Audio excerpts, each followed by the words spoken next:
Baseball has freak athletes, first rounders, Latin dudes with bat speed you've never seen before, and yet they never make it. Not because they didn't have talent, but because they couldn't master the one skill nobody talks about. The hardest skill in baseball isn't hitting 95, it's not robbing home runs, it's consistency. And 90% of players fail at that. For those of you who are new to the show, my name is Ian Miller. I was a 9-0 hitter from Little League all the way to the big leagues. I was a college walk-on, man. I was just like you. And throughout my journey, I had to figure out what I needed to do in order to separate myself year after year. When I was drafted in 2013, I was thrust into professional baseball, and I was amongst first rounders, millionaire bonus babies, and Latin American players from different countries that could do different things than I could. These guys had Greek god bodies, 6'5", 6'6", 6'7", with abs. They could run. They could throw 100 miles an hour from the outfield. They could throw 95 from the left, from the right, dude. It was absolutely insane. These guys could show flashes of brilliance. They could show flashes of dominance, and I think that's probably what ended up getting them paid. But this brilliance and this dominance, man, that stuff fades. And over time, they get exposed because of this stuff, and it's because they don't show up with hunger day in and day out, okay?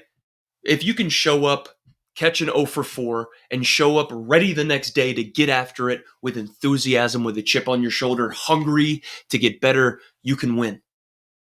These guys with insane talent from different countries or first round bonus babies, these guys let an 0 for 4 turn into an 0 for 4 the next day, an 0 for 5 the next day, then an 0 for a week, and then 0 for the month. How are you going to be able to let it stop? We can't let this stuff spiral, man, and that's what separates the good from the bad. There are guys that were able to thrive in the low minor leagues, and as that climb up to the big leagues starts to approach, man, they're able to separate themselves. And it's not just the freaks that are able to do it. There are guys with average talent, with average stories, average, signing bonuses that were able to show up with consistent effort, consistent attitude. They were able to speak and think consistent thoughts, right? They spoken with a consistent language, with a confident language. Dude, they didn't let their 0 for 4 last night dictate how they were going to show up today. They didn't let what the stat line said from last night dictate what they were going to do today. Is that crazy? I don't think so. I don't think that's crazy at all.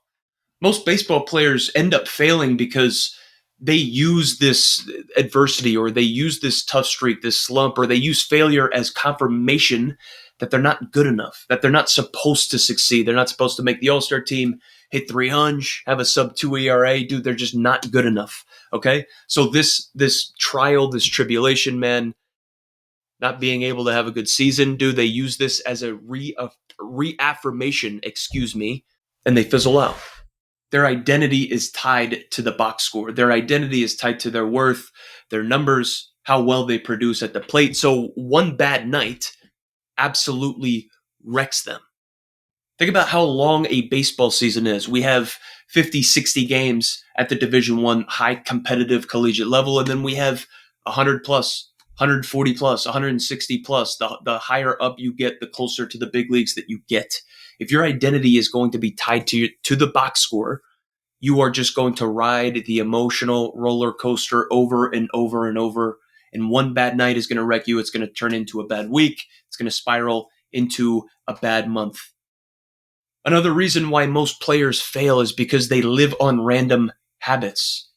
They don't stack consistent habits on top of one another. They don't do the same things over and over and over again in order to propel themselves further in proficiency in that one thing. What does that mean, man? We are going and showing up in batting practice, trying to stay through the baseball. We're trying to get in our legs. We're trying to get into the right slot. We're trying to stay on plane. We're trying to hit it hard. We're trying to have great rotational acceleration. And we aren't doing what we're trying to do. We're living on random habits. We're doing just what everybody else is doing. We're going through the motions, man, instead of doubling down on the stuff that works for you. What are you good at? What can you do better than everybody else? The hardest skill in baseball is being consistent and doing it at a high level over and over and over again. What can you do well right now? It's not random. Are you a speed guy? Do you have insane power? Can you command the zone a little better than most, dude? Are you a premier shortstop, dude? We are going to have trials and tribulations and all this stuff, man. But if we are going to tie our self-worth and our who we are to that stuff, we are going to fizzle out. We aren't going to be able to remain consistent with our emotions and our mindset if we are tied to that stuff. We need to get consistent with our daily habits, dude. It can't be random, cannot be all over the place. We need to double down on what works, and that's how we're going to build. Okay? If we want to be consistent and do the hardest thing in baseball at a high level, we need to do what we do well and we need to do what works. It's not about having 5 tools. It's not. It's about becoming world class at one thing and being able to do it in different situations until you just can't fail anymore. Hopefully that makes sense to you. Let's talk about some tactical fixes to be able to implement this stuff immediately into your game. Are you journaling? Do you write down what works for you, what doesn't work for you? Do you understand that stuff?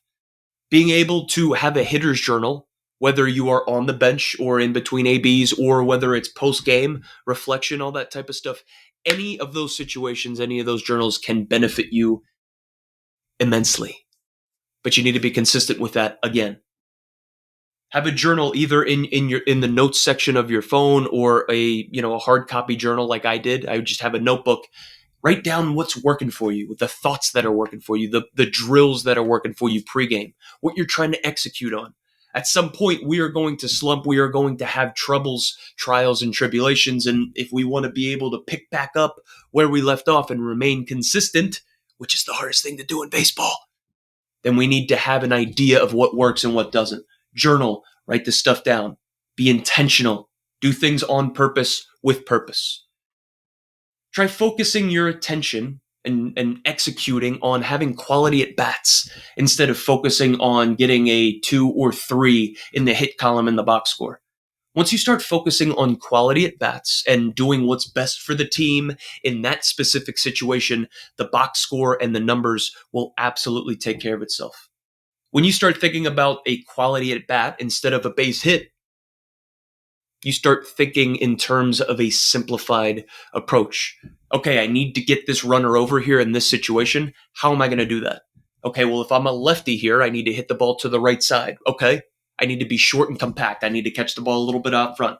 Boom. What can I do that with? I can do that with a fastball if I'm on time for the fastball. For me, that helps me simplify. I can drive the ball up the middle in a fastball. I can shoot something through the 4-hole with a fastball. I can go gap to gap with a fastball. I can do all that stuff and execute on a flawless quality at bat if I'm just on time. I'm simple. I have a plan. I have an approach, and it all stems and is wrapped around the fastball. What pitch am I most equipped to do a job with here for the team? Barrel after barrel, dude. What pitch can I do that best with? Probably the fastball. So we need to be all in, locked in on that. We need to have a process-driven batting practice. Track how many rounds you can execute your plan with. Not how many home runs you can hit. Anybody can hit home runs in batting practice. Can you stay locked in on your approach and track how many rounds and how many in a row you can execute with? Hit backspun line drives up the middle. Do your job in batting practice. That's where it starts. These are all things that I wish I was able to wrap my head around and process and fully focus on as I was going through my career.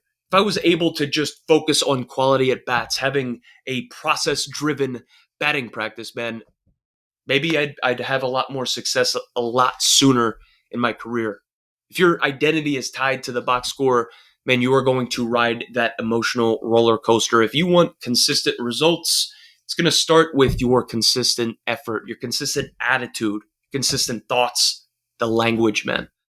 Does that make sense? If you want the exact system I wish I had earlier, grab the Underdog Playbook. The link's below. It's everything you need to build consistency, confidence, and a plan that works. Don't wait until it's too late. Go get it now. To master consistency, you have to struggle. How else are you going to learn what works? Learn what you do well, build a system around it, double down on it, maximize, and most importantly, keep grinding.